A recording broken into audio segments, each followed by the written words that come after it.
Hello, I'm Bob the Booker and welcome to my channel.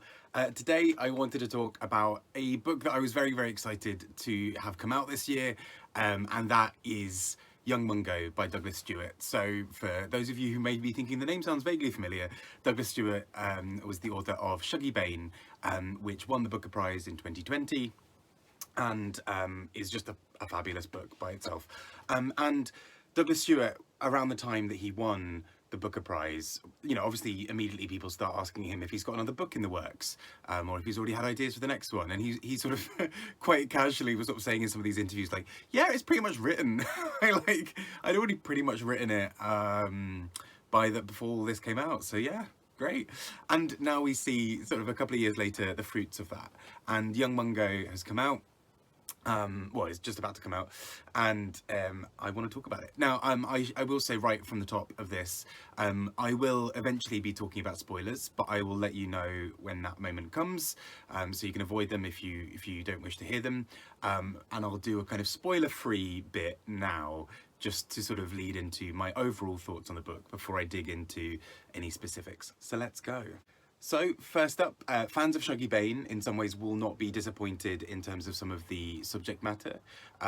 We do cover some sort of similar ground in some ways. The overall story is that we have a young boy, Mungo, growing up in Glasgow, in sort of a working class area, in sort of a similar time in some ways to Shuggie Bain, and a large part of what happens during that time is that this young man is having he's basically surrounded by by a lot of violence within his family and within sort of other people all around. So there is a whole plot that is all around sort of Protestant versus Catholic kind of disputes, let's say, to put it very softly. There are lots of sort of moments that come up in terms of the families warring with each other, and Mungo himself is from a family that has a bit of a reputation for being particularly violent or particularly brutal. And Mungo himself is a quiet, soft, sensitive boy who does not really want to be part of any of that at all, and is more worried about sort of the various parts of his family that seem to be falling apart. He has his older sister, Jodie, who has dreams of sort of going off to university or going to learn and to leave the place. We have his mother, who's sort of in and out, and we don't often see her. And when she is there, she is often drunk or often not able to support in some way. And so we get this whole sort of scenario where young Mungo is surrounded by people all around him who are either not able to support him, or who are sort of bad role models, with Jodie being the exception, of Jodie doing most of the work to look after him as an older sister, but also she knows that she needs to leave for her own well-being as well. And so this kind of claustrophobic atmosphere starts off the book. And I will admit, the first 40 or 50 pages, maybe it's also because I was a bit tired, I didn't fully get into it, and I was worried, and I gave it a bit of time and sort of stepped away from the book and thought, okay, I'm going to come back and I'm going to try and read this again sort of properly.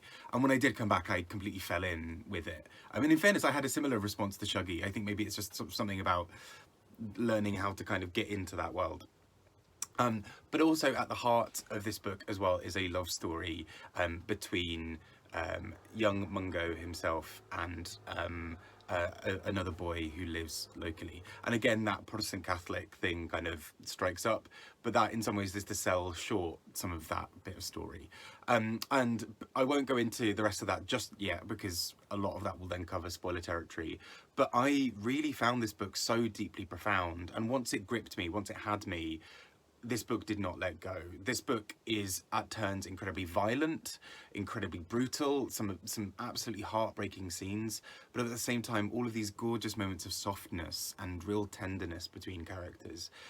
There's a real beauty to the way that Douglas Stuart is able to find those levels in this book, the way that he's able to give you something incredibly brutal and dark and sort of suddenly find a moment of softness within it, and sort of he allows you to stay in those moments of discomfort really powerfully in a way that I don't think I know many other authors who've been able to do this in quite the same way. Of you go through these harrowing, harrowing moments, and then ultimately at the heart of it, there's still hope. There's still something there. And then there are all these sort of little funny asides. There are so many little throwaway lines that are just deeply, deeply funny in this book. And they feel even funnier because they've come after some of the darkest, most horrific things in this book. And then we often will then find our way back to darkness or back to other parts of hope. It's an intense book, as I think the sort of general premise for the book might hint at. But I think at the same time, this book is so deeply profound in the way that it explores various other themes, particularly in queerness. And whereas in Shuggie Bain, the kind of queerness of the central character was sort of, it was a little bit more background, right? There were kind of little references to it, little nods here and there, and the beginning and end parts of the books looked at that a bit more. Young Mungo is a little bit more front and centre, partly as well because Mungo as a character is a tiny bit older, and that sort of means he's kind of got this sort of, you know, budding sort of puberty and all of those sorts of things as well that kind of shape that.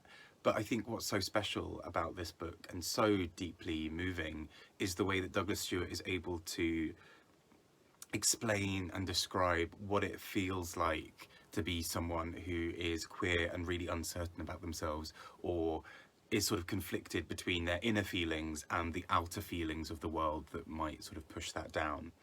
And the scenes between James and Mungo, I just thought was so beautifully done. There's a real tenderness that's achieved within the book that I found so deeply moving, and the writing of those moments is so sharp and brilliant. A lot of this book exists in the silences between moments. So often, for example, a character, right at the beginning, I remember noting this down because I just thought it was so well done, which is a character, something happens and we don't hear them reply to something. All we hear is that they put their tongue on the roof of their mouth. And that is the response. And there's something so brilliantly handled about that. It's so subtle, it's so clever, because we don't need to hear the character launching into a full tirade about how they feel. We don't need to know these other things. We just get the sense of reluctance and holding her tongue and holding her voice for a moment. That's so well done. And there is a moment where there is some blood, and it's described as a fire that is sort of burning through this character. And just little moments like that are, for me, the things that tip books from, you know, very, very good to masterpieces. And I would call this, I feel like this sounds very grand to announce this, but I see this book as a masterpiece. I think it has achieved something really quite special. And once I really got into this book, I was so invested in a way that I don't often get with books. I was really put through it emotionally. Every time a character seemed to be threatened, I felt that physically and viscerally within this book. Every time there was a moment of joy, I felt it viscerally. This book really worms its way into you, and I think maybe that's why it feels like such a slow start, because it takes a little bit of time for the book to kind of show its rhythms and show who it is. And then once it has you, it's really good and just really stunning. So as you may be able to tell, I loved it. And especially I was nervous, as I mentioned with the first part. I thought, oh, maybe this is gonna, you know, maybe I might not enjoy it quite as much. This is incredible. This is phenomenal. Already I know that this is gonna be one of my books of the year, because I can't see any other books really hitting me emotionally the way that this book did. I was just sat there in bed reading the final few chapters, just weeping, just getting really quite teary. It's a lot. Anyway, on that note, I'm now going to go into a bit of spoiler territory and talk a little bit more about the story as a whole. Please, you know, please do feel free to click away from this if you do not wish to hear any of the spoilers, but I will go into that in just a moment now. Okay, so the spoiler curtain has descended, and there's a lot that goes through this book that I think is really well handled, and there's sort of something, at one point there's a moment that's sort of cut up, and put throughout the book, sort of in, you know, every few chapters, this moment comes back again. And so at first it's quite disorienting because you think that Mungo is almost sort of teleported from one place to this moment and then has sort of left again. And it's quite confusing. But then actually once you realise what is happening there, it's incredibly powerful. And this concerns a moment that involves some quite serious abuse.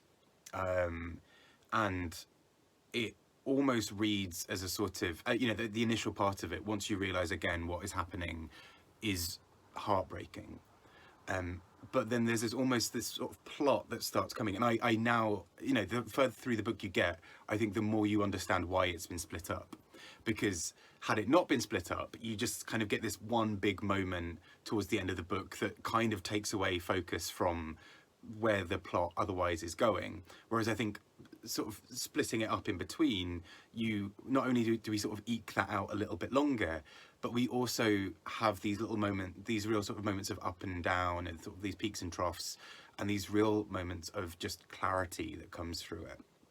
And what really does happen is violence being fought with violence, and that feels like a really big theme in this book. There is so much violence around Mungo as a character, and often the only way he can survive really is to be equally violent, whether that's joining his older brother in sort of in acts of violence to prove himself as a man and to prove that he is one of the family, and that, you know, to kind of hide his sexuality, you know, by sort of masking up in some ways, you know, by being really macho and whatever, that will sort of shield everything else.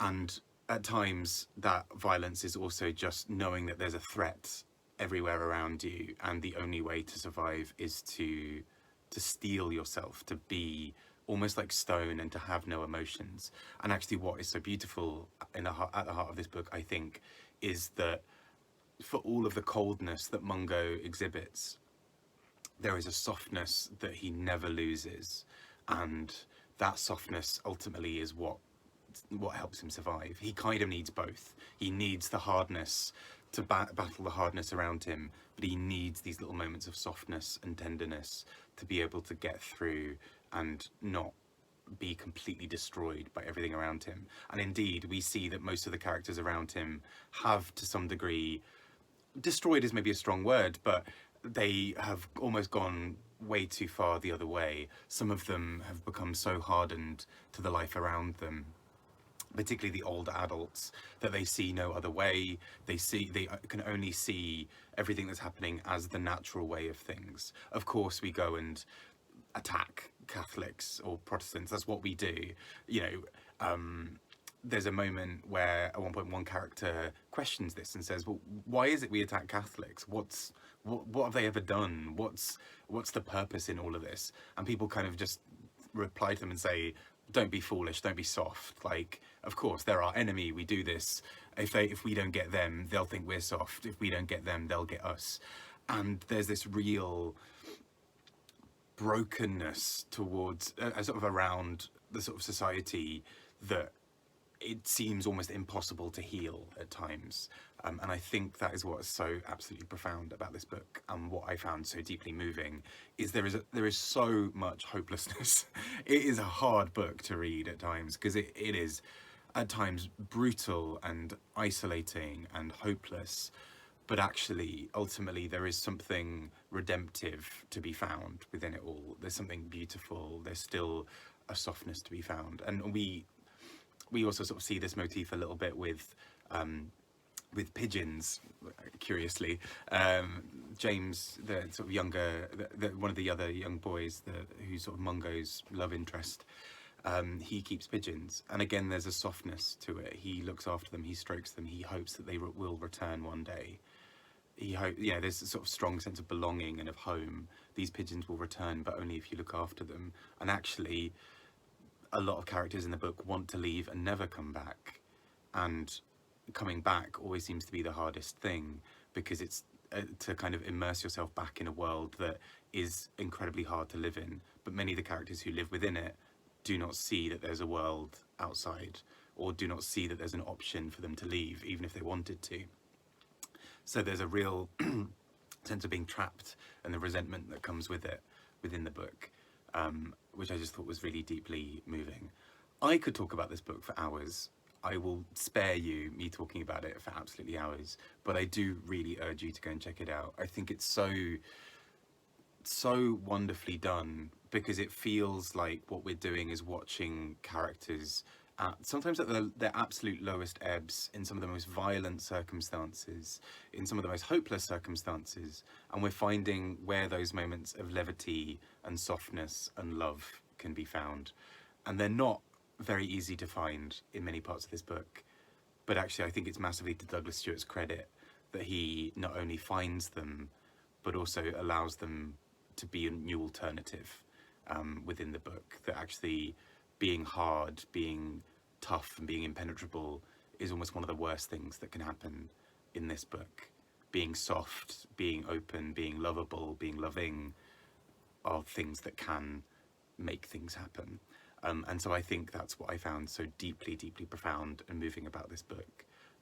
As well as just some absolutely brilliant bonkers lines, like a pigeon being called Henry the Waithe, as in it's quite a big bulky pigeon that fights other pigeons, and so it's kind of given, and because it's bulkier, it's weighty, and so it's given the name Henry the Waithe, which I cackled at.